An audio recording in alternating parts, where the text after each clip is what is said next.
Tonight on Missing Persons Unit, police caught up with 15-year-old runaway Kora Hutton last week. All she really wanted was her mum. You got butterflies? Yeah. That's good, it's all good, don't worry. So tonight she gets her wish when her mother flies in from New Zealand. But after being on the streets, how will her mum react? Also tonight, in the Northern Territory... The investigation found that she actually had known with mother and brother the night before, and that was the last that the family had seen her. Ronya Livoni vanished 28 years ago. Now, new evidence could give her mother the answers she's longed for. If you are watching me, please tell me that you are alive. 15-year-old repeat runaway Chong is in real danger. Some of the boys who he borrowed money off were threatening to harm him if he didn't return the money. Police need to find him before his credit runs out. And in Wollongong, police mount a full-scale search for 82-year-old digger Les Hicks. One of the boys in our squad saw some footprints. They were only going one way in. This time, police go underground to try and find their man.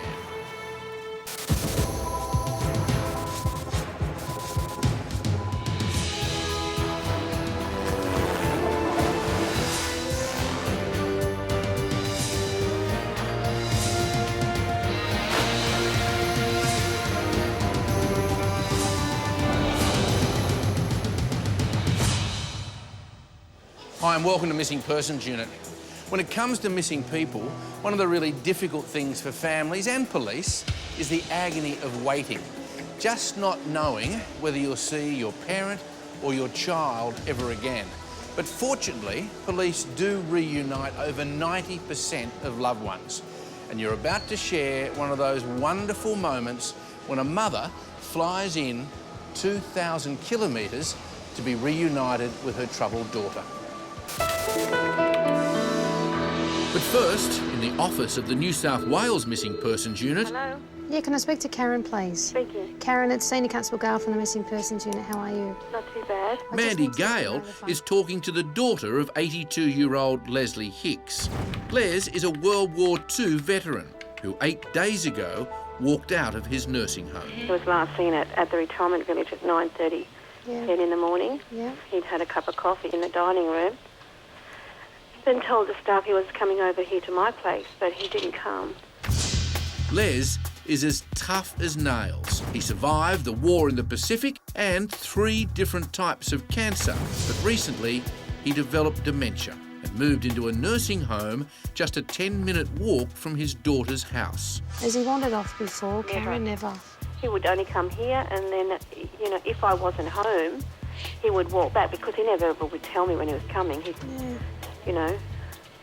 But, I mean, other than that, he only visited a friend of his in the next street from him. Yeah. And she hadn't seen him since the Thursday, I don't think. Because of his dementia, Karen looks after Les's finances. She divides it into daily envelopes to take to his local club where he plays Keno. We think that he's won money on the Keno on the Thursday night because he didn't pick up his envelope with his money in it on the Friday, Saturday or Sunday. Oh, OK. Yeah. So we think his numbers might have come out in the Keno. Yeah. That's why we sort of still believe that he's out there and he's OK. He's OK somewhere. You sound a bit shaky. I'm going to give you a number, a contact number that we use in here for family and friends of missing persons. It's a support service number.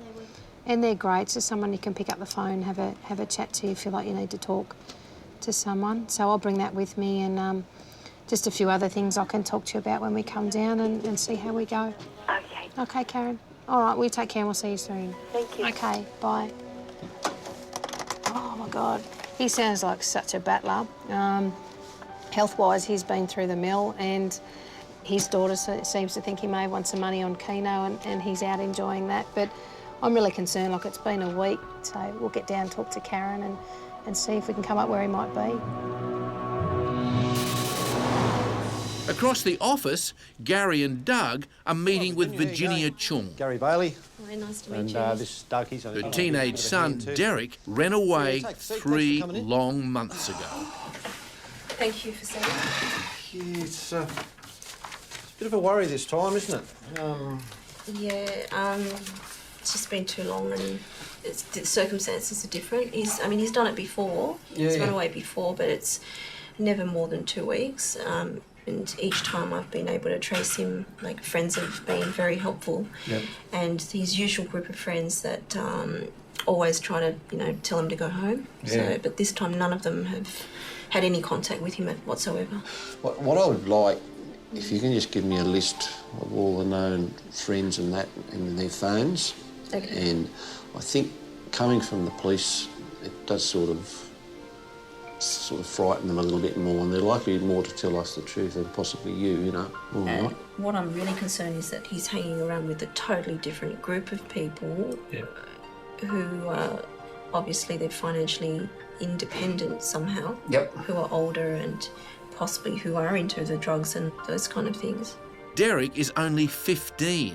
If he's hanging out with a bad crowd, he could be in real trouble. The last couple of times he's run away, he's had to borrow money to survive. And some of the boys who he borrowed money off were threatening to harm him if he didn't return the money.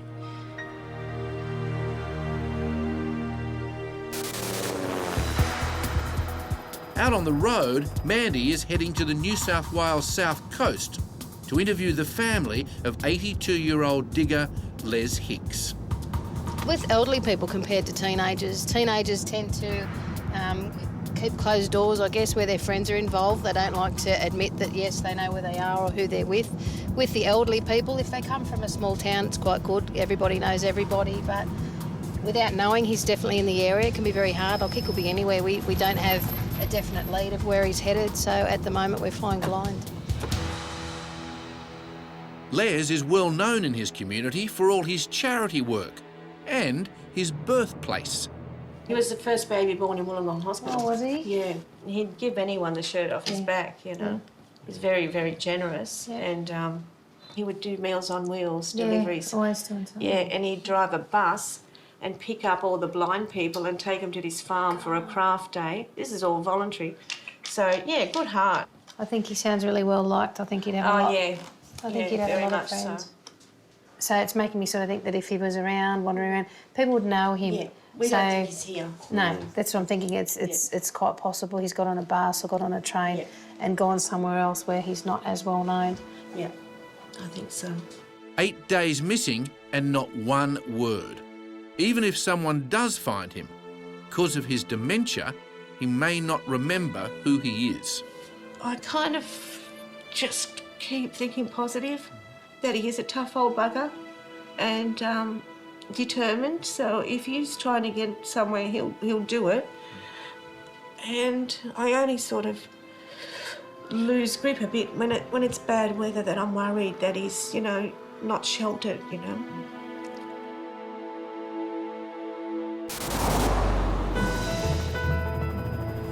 Back in the office, Hello, Here, is that Elaine, is it? speaking. Senior Constable Gary Bailey is on the phone to the sister of runaway 15-year-old Derek Chong. Have you heard anything from Derek at all? No, but I have heard he's been around. Have you? Who sort of told you that? His friend, his mutual friend that works at this bread shop in Hurstville, and he's actually seen him. Bread shop, is it? Yeah. Have you got an address for that bread shop? It's on Forest Road. It's a Vietnamese one, I think, an Asian one called King's Hot Bread. But I'm sure he goes to Miss Saigon to eat this Vietnamese shop in Hurstville. Miss Saigon, is it? Yep. I just sort of wonder what he's living on for so long, Yeah, I have my doubts about that as well. Your mates will only support you for so long. All right, well, thanks for that, and I may be in touch again, all right? Yep, you're very welcome. OK, then. Thanks a lot. Bye. Bye. The main thing is at the moment that he seems to be around, an odd person sort of seeing him here and there, so I think he's just hiding, and just doesn't want to go home. In the search for teenager Derek Chong, police are following up a couple of leads Derek's sister gave them. We're going over to Hurstville. We're going to call into a bread shop here where apparently someone may have seen Derek a couple of weeks ago. And then there's also a report that he may eat in a Vietnamese restaurant here, so we'll pop in there too and might put a couple of posters up and see what we can find out. There you go, mate. I'm Gary Bailey for the missing persons. So this is Doug. G'day. Hello. How are you? Mate, just over here, I don't know whether you know him or not. Got a young bloke at school missing. You know of him? Not really. No? I've seen him walking around. Have you? So you don't know what it could have been, what, a week ago, 2 weeks ago or something? Or? I'm not sure because I'm busy with the business all the Yeah, time. you would be busy too, yeah. While it is a positive sighting, police don't know when Derek was last here, so they move on to his favourite restaurant. Hey, mate. I'm from the missing persons. Do you know this chap at all? Yeah. Derek? Yeah, he's a regular. Regularly comes? Yeah. How long since you've seen him? Last 2 weeks. 2 weeks ago? Yeah, last 2 weeks. It's obvious Derek's well known by all the local businesses. And his mates. Hey boys, how you going? Look like you look like you know him. Yeah, we do know him, but we don't know where he is. How long since you've seen him? Ages. More than half a year. Calling us as well, telling us to look for him. Do you know his mum? Yeah. Yeah, she's very worried, you know. But if you happen to find out something, just call into the police station and tell them, you know, because we just have to find him. OK. Right. Thanks, boys. Derek has run away in the past and has always returned. So, as far as his friends are concerned, Derek is up to his same old tricks. But his mum, Virginia, knows that after 3 months with no word, that Derek's disappearance this time could be more serious. Derek, I want you to know that we're all worried about you. The whole family is worried about you. You know we love you. And no matter what you've done or for whatever purpose, please contact me. I'd like to know that you're safe and that you're well and that you're healthy and that you're happy, most important of all.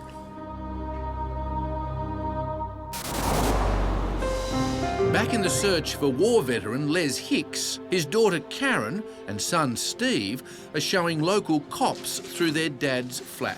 Clothing, you know it's missing? No. See, all his jackets are here, and I mean, it's not like him to go off without a jacket. You know, if he didn't have this one on, he had that one on. I'm surprised he hasn't taken this leather jacket with him because rain, hail or shine, he wore it everywhere. Even across the road to the club, you know, so that's a worry, if you might say so. Outside, the police rescue squad are scouring the grounds for any sign of him. You look for tracks on the ground, usual footprints and that. Grass been squashed down. When you're walking through bush areas, sometimes there's spider webs. So if you get the spider web in your face, you pretty much know that they haven't been through there. Nearby, Mandy is checking a walking track between the home and Les's daughter's house. This was an area our missing person used to walk past quite frequently to get to family's house. Then there's nothing to say he hasn't come this way and fallen back in. Back inside... He hasn't taken his glasses. No, they mentioned that. Is that a spare pair or...? I don't think so. I'll have to check with Shirley. And without his glasses, Les is as good as blind. I'm feeling the worst, to be truthful, because he's a tough old fella, but because of his health, his medication, his eyesight especially, and then we don't know if he had any money or not. So after 9 days with no warm clothing, no money and virtually blind, the odds are stacking up against Les. Back on the Cheong runaway case, Gary and Doug are on the beat in the city's south. Up this way up. They're hoping kids at the local cyber cafe might be able to help. Hey, boys! Can I just have your attention for a minute? I'm just looking for someone. I want to just have a look. Do you know him? This boy? No? Haven't seen him? What about you, mate? Do you know him? Yeah, he used to go to my school. Did he? Yeah. How long since you seen him? A few weeks. Few weeks? Whereabouts you reckon you seen him? He was near this Meridian Club. Oh, the Meridian Club, yeah? Near there. Yeah. He was walking past. A couple of weeks ago? Yeah. OK, good on you. same old story. No one's seen him for a number of weeks, apparently. But he does come here quite often. So we spread the word around and see what happens. On the case of 82-year-old digger Les Hicks, Wollongong police are continuing their canvass of the area where he disappeared. Yeah. We're just making some inquiries about Leslie Hicks, the missing person from the nursing home up the road. Oh, right. You don't know anything about that, do you? Oh, just what I've read, that's all. Yeah, you haven't seen Leslie around? No. You haven't seen him in the area at all around here recently? I haven't seen him. You haven't? Police also visit his old address, just a few blocks from the nursing home. No, do we? And although Les hasn't lived here for some time, it's common for dementia sufferers to return to their past. Do you remember this fellow living there? Hicks? It's a familiar face, but I Yeah. cannot recall. Must be a long, long time ago. Yeah, it was. It's now been 10 days since Les vanished. Police and his family are beginning to think the worst. Oh, please just let the police know where he is so that we can get him home. We can just try and get into the police or let the police know.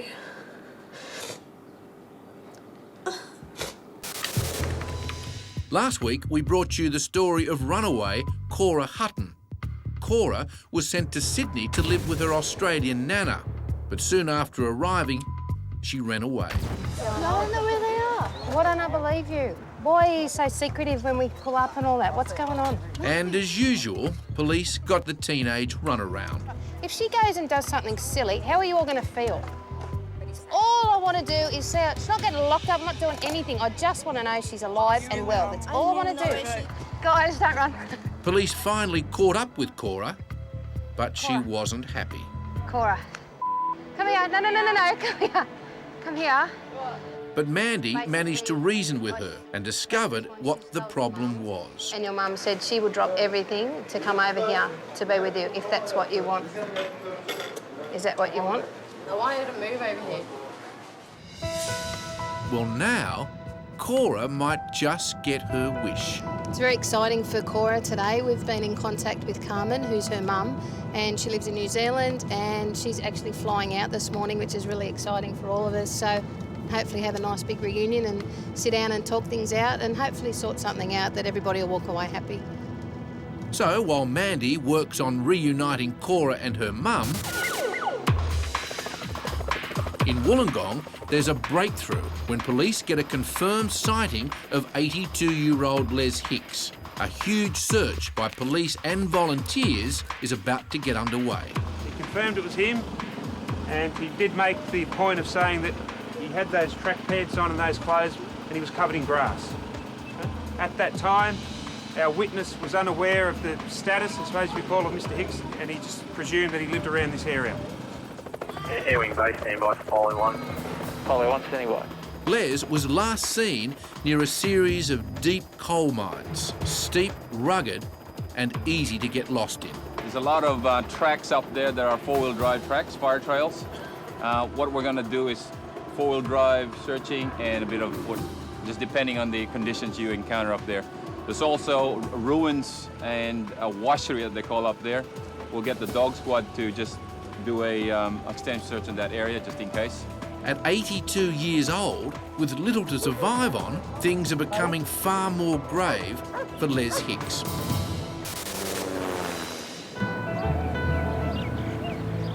Meanwhile, back in Sydney, Mandy and Joe are picking up teenage runaway Kora Hutton. They're taking her to the airport to meet her mum, who's about to fly in from New Zealand. Look at you two. How are you? I'm good. Are you excited? Look at you, all spruced up. I'm going to see my mum. Good. So how you feel? Like, are you worried, like what she's going to say, or you just because you haven't seen her for a long time? I'm glad. I'm going to see her. Kora is about to see her mum for the first time in 3 months. And as she arrives at the airport, she's looking pretty nervous. We know whether we'll go A and B or C and D. But as soon as she spots her mum, Carmen, it's obvious that's who she's needed all along.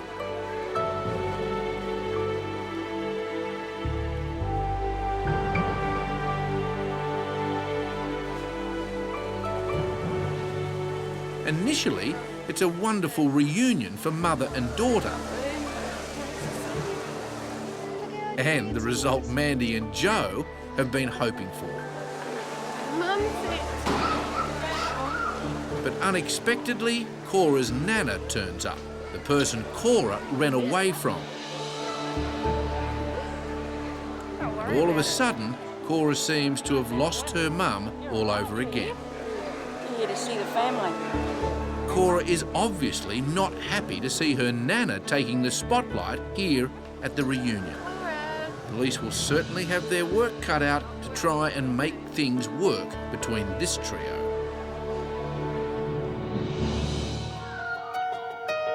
In the Northern Territory's Missing Persons Unit, police in Darwin have reopened the 28-year-old mystery disappearance of Ronya Livoni.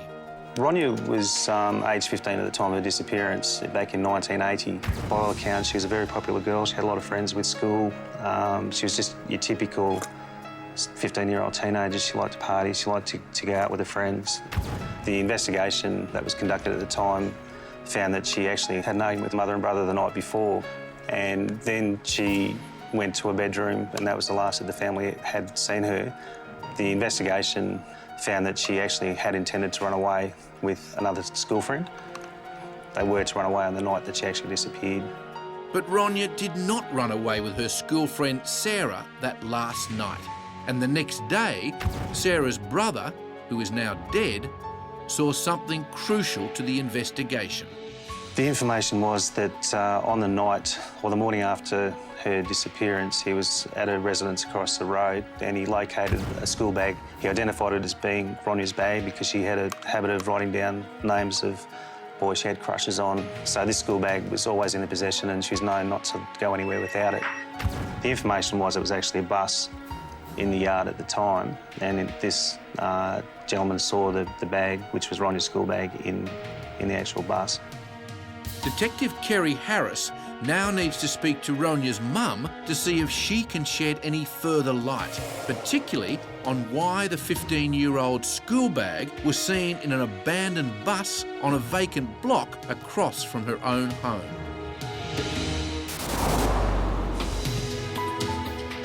At Sydney Airport, Cora's nana realised she was not welcome and has gone home.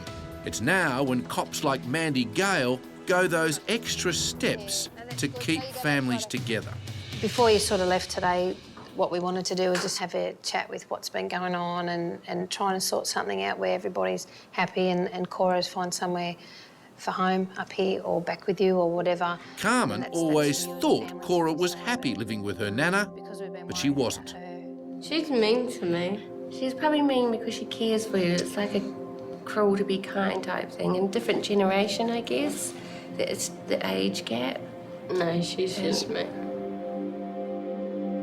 Carmen wants to believe her mother was trying to help, but she also knows sending Kora back there to live with her is no longer an option. I think we need to work on Kora feeling safe to come and talk to me and not run when there's a problem. So at this stage, I'm looking at taking Kora home. But I don't want to go back to New Zealand. Yeah, I didn't think so. Cora's mum certainly has her work cut out for her. Over the next few days, she'll need to convince Kora to return to New Zealand with her, and Cora's very future depends on it.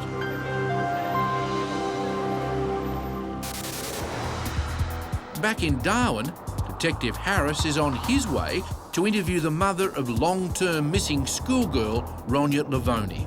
Obviously, the family's still very much up in the air. The matter has been unresolved for nearly 28 years, so Mum's coping as well as can be, but obviously at this stage she is looking at some form of resolution and further answers in relation to what happened to Ronya.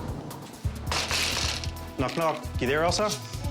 Elsa brought her family up in this house and remembers the day her 15-year-old daughter disappeared like it was yesterday. When she disappeared, we have a disagreement, and I was very upset with her. Ronya was in her bedroom. Yeah. And she was very upset also. I mean, She maybe was very disappointed of me. And she would not come out. And then when I woke up in the morning, I went to her bedroom, and there she was gone. Okay. At the time she disappeared, who was actually living in the house here? It was me, my son, myself, and Ronya. Anybody else? No, because I went to the police and I got this man out of my house. All right. Was that before Ronya disappeared, or? I think so, yes. This was before. That man was at the time in an on-off relationship with Elsa. And when Elsa ordered him to leave, he moved into the old bus across the road.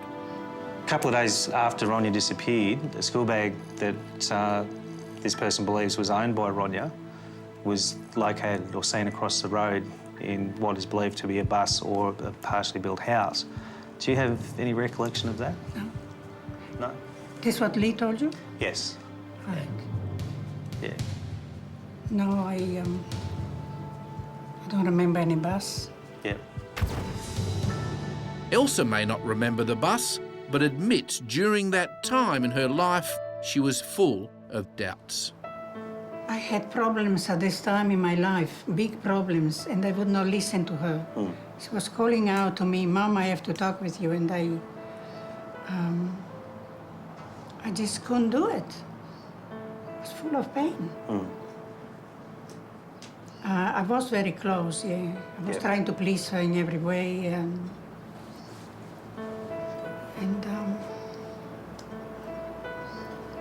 just after she disappeared, just gone forever. Elsa still wrestles with her guilt today over Ronya's disappearance. She even keeps Ronya's bedroom set up as a shrine, hoping that one day her daughter might return. If Ronya is alive, she'd be 43 and maybe a mum herself.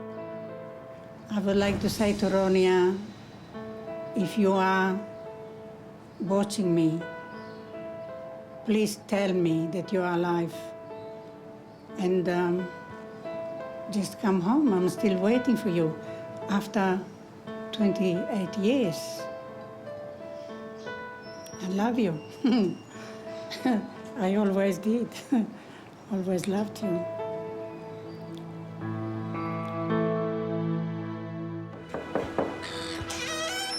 Hi Sarah, how are you? My name's Kerry Harris. I'm with the Missing Persons Unit in Darwin. Yep. I've spoken to you on the phone. Police are meeting with Sarah, the old school friend of Ronya Livoni. What can you tell me about why you and Ronya wanted to run away? She hated her mum's boyfriend. Absolutely despised him. And what sort of arrangements had you made? I was going to meet her the next night on the Moyle Oval at about 7. Yep. And we were going to leave from there. All right. Was anyone at that stage aware that you were going to run away? Was Elsa's mum's boyfriend, anyone? Nobody. Nobody? Okay. No one. And since that night, way back in 1980, nobody has any idea what happened. At least, not until Sarah's brother came forward to police. Lee rang me one day last year, later in the year, and he said he remembered something about Ronya. And he said that he remembered a bus, a high house or something across the road, and there was a bus there.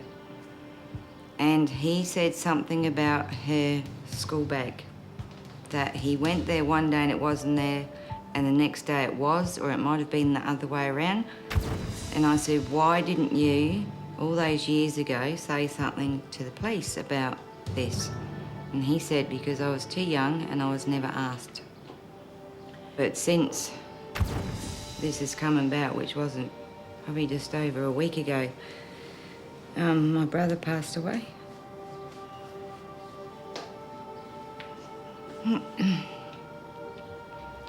So I'm still very raw about that. And I actually wasn't going to do this interview, and I thought if I did it, my brother would be very proud of me because I would say it's from his information that they're going to find out what's happened to her. Simulate HVP stuff if you can sort of... Back in New South Wales, a search party of more than 100 police and volunteers is scouring a working coal mine. They're looking for 82-year-old digger Les Hicks, who's now been missing for 10 days. At the same time, mounted police search fire trails in the area. Because we're up high, you'd see a spot of colour in the trail quicker and sooner. You can direct people over to that area to search. Further up the mountain, Oscar, New South Wales's only cadaver dog, does his bit. In a search like this, you've got a large area that we're identified that possibly a victim is in. So using a dog that's got a far superior nose out here can limit the search time dramatically. In addition, we're able to locate clandestine graves, so something that visually we don't interpret as someone underneath the ground. The dog will be able to come along and go, yep, there it is there. And police trail bikers head off into even thicker bushland, searching for any signs of Leslie. Mandy and Gary head up to an old mine shaft where volunteer rescuers may have a promising clue. Came up here on the road and one of the boys in our squad saw some footprints. They were only going one way in. So if you guys want to come and have a look.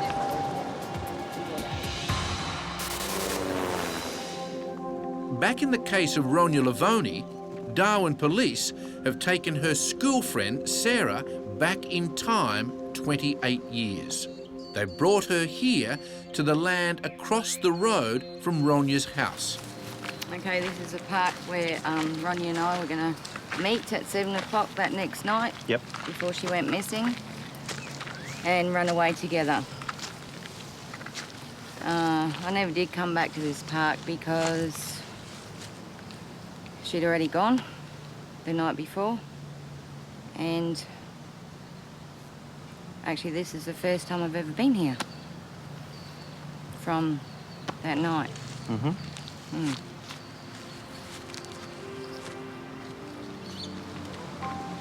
I think that bus was jammed up in that corner. So this corner here where the swimming pool is? Yep. Yeah. Do you remember if anyone was living in the bus or if it was just sitting there? No, I don't recall. Like, I can't remember. All I know is that there was like a bus in here and we could see that from Ronya's house, this oval. It might have been difficult for Sarah to return here, but for Detective Harris, it's confirmation that Ronya's suspicious disappearance started here. Well, Sarah's recollection today coincides with the information I had from Lee's statement, and she's indicated that there was a bus here. And when we spoke to Elsa yesterday, she stated that she didn't recall any bus. And just having the mere fact that Sarah's able to point out where she believes the buses be corroborates the information I have received from Lee. Back at the Wollongong coal mine, police and volunteers have followed one set of footprints into the mine shaft. And what we were doing, we just stay on the left-hand side because it's a lot safer, it's a lot muddy. While Mandy and her team go deeper into the mine shaft, outside, the police air wing has started searching. Rescue 71, just for information, we're about 5 minutes out from Robinson Street, Corroborating. Do we have any further updates regarding this missing person? Rescue 71 to Poly 1, if you just conduct a search to the west of Taylor Place, encompassing the escarpment area. With the help of their special on-board camera, they can zoom in to specific areas. Poly 1, copy that, kilometre north and south and out to the escarpment area. If Les is down there, they have every chance of saving him. Back on the ground, searchers have emerged from the depths of the mine shaft with no sign of the elderly war veteran. So, after 6 gruelling hours of searching this rugged area, things are looking even more grim for 82-year-old Les Hicks. Back at the Darwin Missing Persons Unit, In the case of Ronya Livoni, Detective Harris has actually tracked down the man Elsa threw out of the house. The man then seen living on the bus. We've just had immigration checks come back on the person we'd like to speak to, and he has actually been overseas. Confirmed that he is back in Australia and is living back at the guest house. This person hasn't been spoken to previously, so now we've got the perfect opportunity to talk to him in relation to Ronya's disappearance. There are serious concerns as to what has happened to Ronya, and those concerns centre around our POI. He needs to be spoken to, but if he's spoken to, obviously I'll need to take someone with me because we'll need to get a statement from him. Get his version of events down, lock him into a story, and see how we go from there. If at any stage during the statement that grounds do arise, then we'll caution him and maybe look at options including arrest. That'd be my recommendation to you. This next meeting is critical. It could finally mean closure for Ronya's family and friends. Back in Wollongong, police and volunteers have been going at it now for almost 8 hours in their search for 82-year-old Les Hicks. We've had Polair out, we've got the police horses, we've got the dog squad, there's bikes, there's trail bikes, there's SES. I mean, you've got everybody, as many people as we can round up, and we've covered a fairly extensive area from the last place, the last confirmed sighting of our missing person. We've covered a huge area and doesn't seem to be up here, so I guess at this point we'll go back down to the command post and get retasked, and you know, in the meantime we just wait for the phone to ring and another sighting. But when they get back to the command post, bad weather has forced the search to be called off. We covered roughly about 4 kilometre square grid. All in all, the aerial search, they covered an 8 kilometre square grid when they did the sweep. Again, unfortunately, nothing came up. So unless we get further information from the missing persons unit or the detectives, we'll come and see you again. Thank you so much. After so much searching and hope, the disappointment for everyone is obvious. Between Bars and I, like, we've had cases that have gone either way. You know, you have extensive searches for people that, you know, you believe may be in an area, and, you know, every day you get another phone call, gets your hopes up, and you just think today will be the day, you know, we're going to find them. But reality is that, you know, all cases don't end like that, and it breaks our hearts. And, you know, you wish there was more you could do if we had a crystal ball and just knew the exact place to look. But reality is it doesn't work like that, so.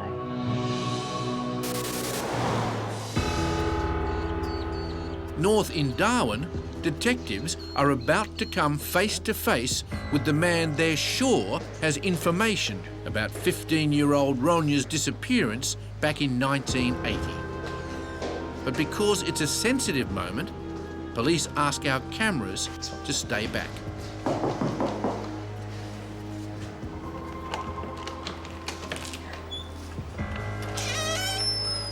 Anyway, my name's Kerry Harris. I'm from the Missing Persons Unit in Darwin.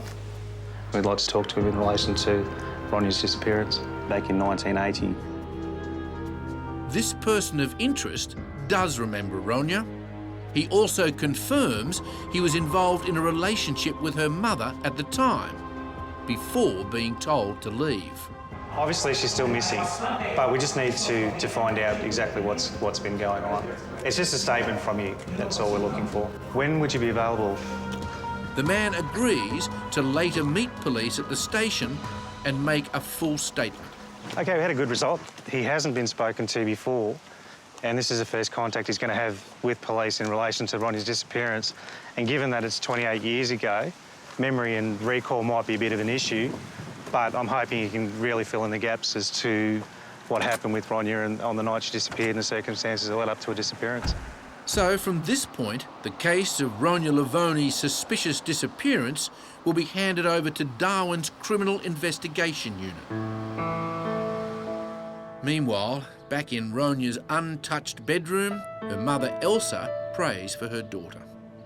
Ronya was, to me, a gift from God. She was like an angel. But I've been crying and crying all these years for Ronya because Ronya was so deep in my heart. I would like to pray to God for my daughter, Ronya.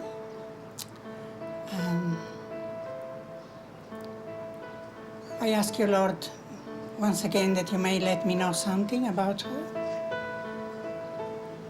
It would be a great miracle if she would be still alive. I just ask you, Lord, that you bless Ronya and all the missing persons throughout the world. We trust everything into your hands, Lord.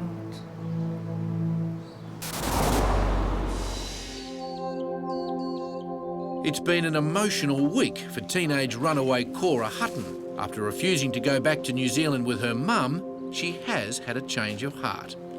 My mum bought me a ticket to New Zealand yesterday, so I'm going to go with her back to NZ. And then we're going to come back and she's going to live here. So we are going to live, I mean. And when Carmen returns from a job interview for a teaching position in Sydney, it looks like Kora might get her wish to stay in Australia. And they said everything looks great. I shouldn't have any problems getting a job, and my qualifications should be fine. Kora wants to come back, don't you, Kora? So she has to behave. Set some goals for her and strategies for not running away and staying home and communicating effectively. And letting her know there's lots of people that love her and she just really needs to be honest with people. And it seems relations between Kora and her nana are even thawing. Take care. Bye, Nan. See you again. Yeah. Get it right this time, mate.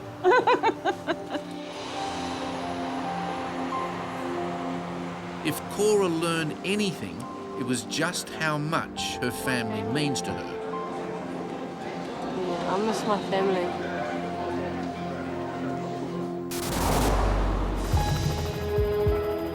After the disappointing result in the Les Hicks search, Gary ends the day on a high with a great result in the Cheong runaway case. We've got some news that he's finally returned home, so we're just going to go over and see how he is, where he's been and what his plans for the future are. Derek, is it? Hang on, mate. Gary Barley, missing persons. Mate, how you going? I'll sit down, a bit of yarn here. Yep. Oh, dear. So what have you been doing, dealing with yourself?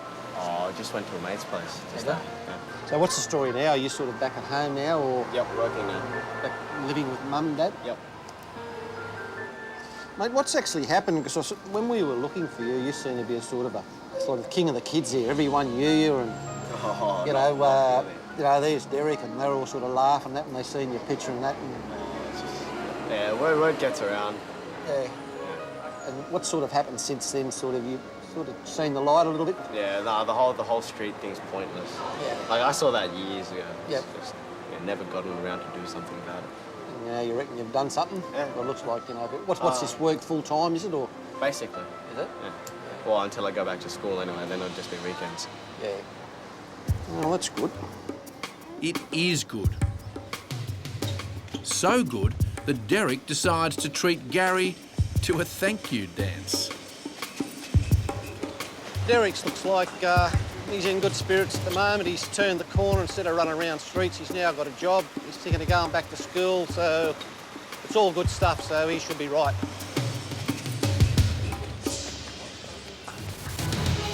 Every year, over 35,000 people go missing. Have you seen 82-year-old Iris Braidwood, who disappeared from Cronulla, New South Wales in 2003?